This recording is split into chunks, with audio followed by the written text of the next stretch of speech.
The White Dove story begins about 10 years ago with these two people, Suyapa Perdomo and Arturo Antelo. When Suyapa, a Honduran native, returned to Honduras after living in the U.S., she had a dream. She dreamed of beginning a kindergarten for some of the poorest children in Santa Clara. So she and her husband Arturo, whom she had met while in the U.S., came to live in Santa Clara. While Suyapa dreamed of a kindergarten, Arturo's vision was to open a bilingual Christian school. Suyapa's dream and Arturo's larger vision began to become reality as this tin-roof shelter ushered in the first official school year for the White Dove School in February 2010. The first student body of 19 students proudly posed here in their new school uniforms. Through Arturo's contacts, and as mission teams from North America heard about this endeavor, donations began to come in one by one. They came from individuals, families, and churches in North and South Carolina, Mississippi, Indiana, Georgia, and even Canada and Honduras. Each year, one new grade level was added and another classroom was built with the necessary support buildings. Eventually, a memorial donation was received to build this medical and dental clinic on the grounds. The largest building at the school, which perhaps gave unity and stature to the campus, was a multi-purpose building. It serves as a chapel, assembly room, and community meeting place. Cultural change is painfully slow, but as the accomplishments of the students are celebrated here, a sense of hope is slowly having an impact on the village and surrounding communities where the students live. This is the White Dove campus as it's seen from the road above, and this is the campus seen from the front of the medical clinic.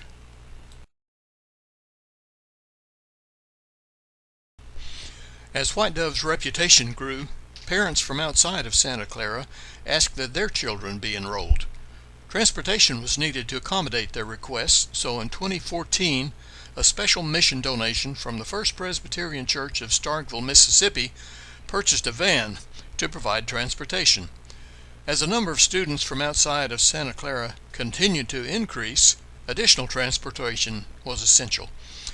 Then in 2016, a donation from Macon, South Carolina enabled purchase of this school bus.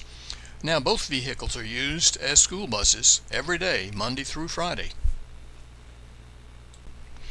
This is what the students see as they arrive in the morning, either walking down the road or arriving in the van or bus. The multipurpose building is on the left, the administration building on the right, and the 6th and 7th grade classrooms and library are in the distance. So, let's see now what's happening inside White Dove School. As the student body has grown, the teaching staff has increased. Most of the teachers at White Dove are enthusiastic, capable young Hondurans. Their bilingual capabilities vary from limited to very good, but turnover is high. Teachers from the United States can provide excellent training on pronunciation, word selection, and other attributes of those whose first language is English. Here are some of the teachers from outside of Honduras who have contributed to the bilingual educational environment at White Dove in the last few years. White Dove is a Christian school. As part of that overall emphasis on a Christian lifestyle, the teachers join in a brief planning meeting and prayer every morning. The students learn and teach that lifestyle also. The students here are describing to their classmates what they have learned about putting on the whole armor of God. The school uses the bilingual Abeka curriculum, which is used in many private schools in the U.S.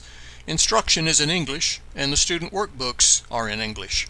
The school is also required to teach Honduran history and social studies in the Spanish language. The students at White Dove work hard, they play hard, and they have fun while they learn. They're also taught social skills and habits of winners. They learn and celebrate their nation's history and its heroes, such as Chief Lempira. By means of occasional field trips, these students experience a much broader world than what's available to them in Santa Clara. For example, having a tour with a Delta Airlines crew, or visiting a museum to explore a cave or uncover dinosaur fossils. These kids at White Dove strive to be the best, and they are recognized for their achievements. Here's an example that might be interesting. Notice a little guy in the red shirt standing in the doorway of his house when visited by 2 mission team members several years ago. Soon after that visit, he was sitting around the table in Suyapa's first kindergarten class, in the same red shirt.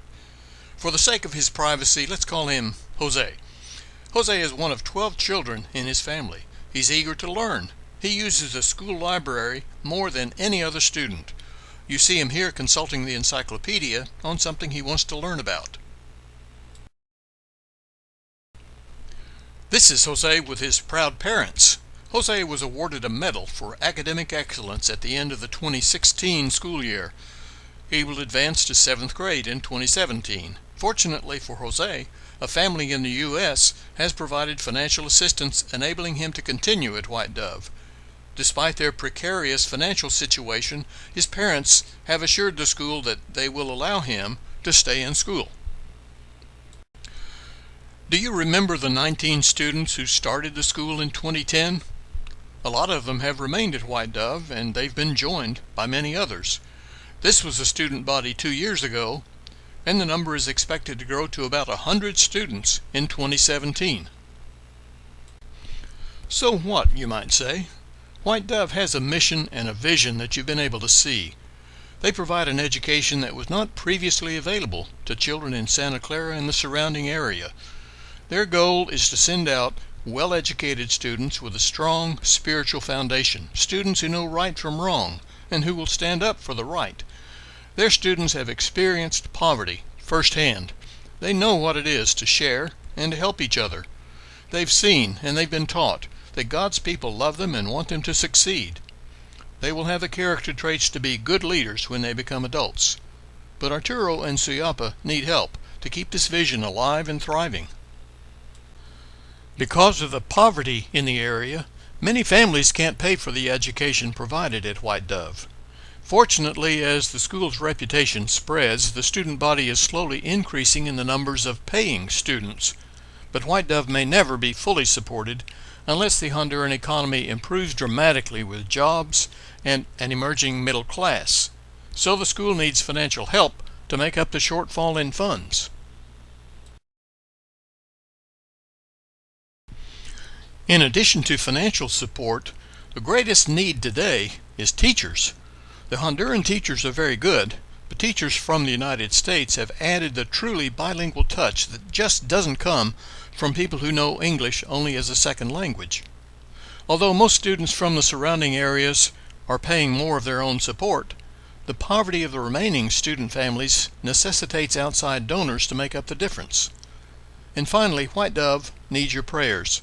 Arturo and Suyapa have dedicated their lives to this vision, and they're working their hearts out for these kids in a very stressful environment with always inadequate funding. So their prayer is that you will join them and the other donors in supporting the vision. If you are willing and able to partner with others to help these kids work for their education so they can escape the poverty and hopelessness they have experienced, this is your chance to do something truly worthwhile. Every penny you donate will be sent to White Dove to keep them going.